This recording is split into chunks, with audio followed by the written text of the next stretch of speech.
नमस्कार दोस्तों। मैं हूं टीएचडी हॉरर डायरी से और एक बार फिर से आपका स्वागत है डर की इस अनकही दुनिया में।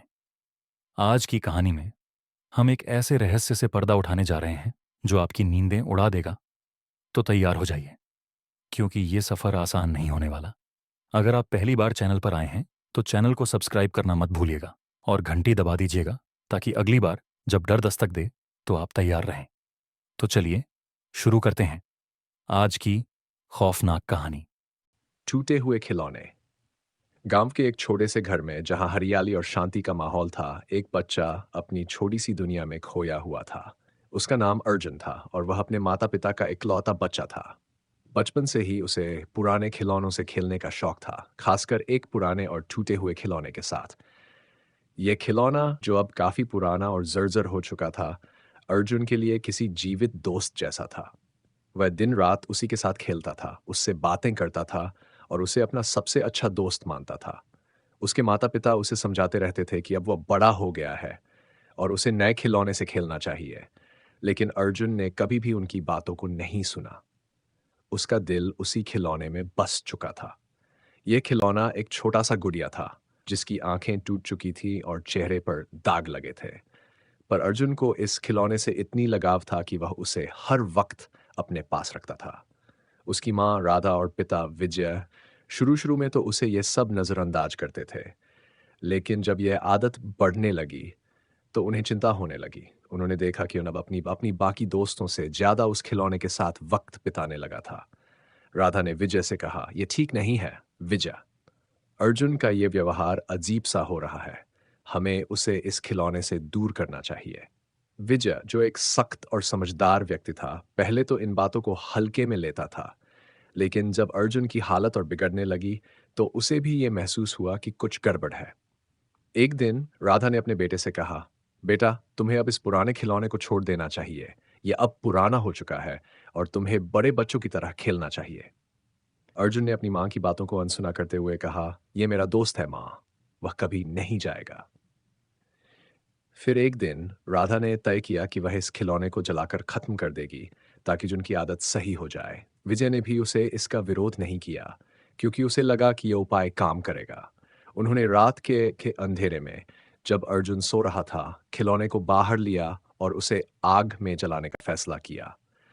वे उसे जंगल के पास ले गए, जहां कोई देख नहीं सके, और फिर उन्होंने उस खिलौने को आग में डाल दिया।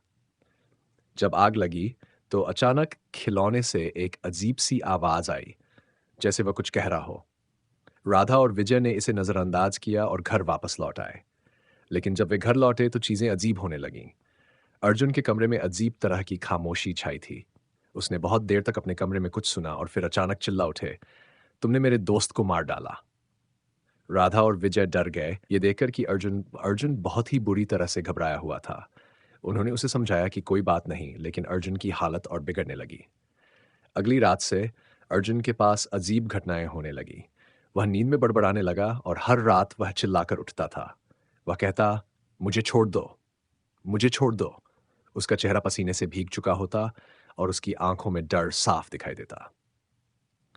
विजय और राधा उसे शांत करने के लिए कुछ उपाय करते, लेकिन अर्जुन की मानसिक स्थिति खराब होती जा रही थी। एक दिन जब राधा और विजय ने अर्जुन को अपने पास बैठाया और समझाया कि उसे अब इस खिलौने से दूर रहना चाहिए, तो अर्जुन ने बहुत गुस्से में कहा, "वह मेरा दोस्त है, आप नहीं समझते। वह कभी नहीं जाएगा।"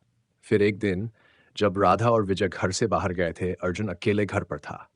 अचानक वह खिलौना, जिसे उन्होंने जलाकर फेंक दिया था, अर्जुन के कमरे में पाया गया। ये देखकर राधा और विजय दोनों डर गए। अब उन्हें यकीन हो गया कि कुछ कुछ बहुत ही गलत हो रहा था। अर्जुन ने बताया कि उसका खिलौना उसे रात को बुलाता था और वह उसे देख सकता था। वह कहता था, "मुझे तुम्हारी मदद चाहिए अर्जुन। तुम मुझे छोड़ नहीं सकते।" ये घटनाएं दिन ब दिन बढ़ने लगीं।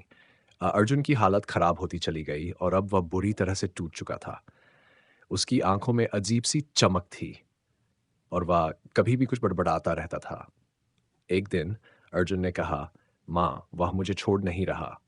वह मुझसे कहता है कि अगर मैं उसे छोड़ दूंगा तो वह मुझे मार डालेगा।" राधा और विजय ने अब समझ लिया कि यह सिर्फ एक खिलौना नहीं था, बल्कि एक बुरी आत्मा थी जो अर्जुन के साथ जुड़ चुकी थी। विजय ने तंत्र मंत्र के द्वारा इस आत्मा को बाहर निकालने का निर्णय लिया। उसने एक तांत्रिक से संपर्क किया जिसने बताया कि यह खिलौना एक काले जादू से जुड़ा हुआ था और उस आत्मा को शांति पाने के लिए उसे तंत्र मंत्र द्वारा नष्ट करना पड़ेगा। विजय और राधा ने तंत्र मंत्र के अनुसार उस खिलौने को जलाया, लेकिन वह फिर भी वापस आ जाता। आखिरकार जब अर्जुन पूरी तरह से आत्मा के प्रभाव में आ गया, तो उसने अपना रूप बदल लिया। उसकी आंखों में खौफनाक चमक थी और उसकी आवाज अब सामान्य नहीं रही। अर्जुन अब उस आत्मा का हिस्सा बन चुका था। तब से उस घर में कभी कोई नहीं गया। गांव वाले कहते थे कि रात को वहां किसी बच्चे की आवाजें आती हैं जो अपने पुराने खिलौने से बातें करता है, लेकिन उस आवाज में अब कोई मानवता नहीं थी। ये कहानी अब गांव में एक चेतावनी बन गई थी कि कभी भी पुराने खिलौनों से जुड़ी भावनाओं को नजरअंदाज मत करो, क्योंकि कभी-कभी वह सिर्फ खिलौने नहीं होते, बल्कि वे किसी अजीब और खतरनाक शक्ति के माध्यम बन जाते हैं।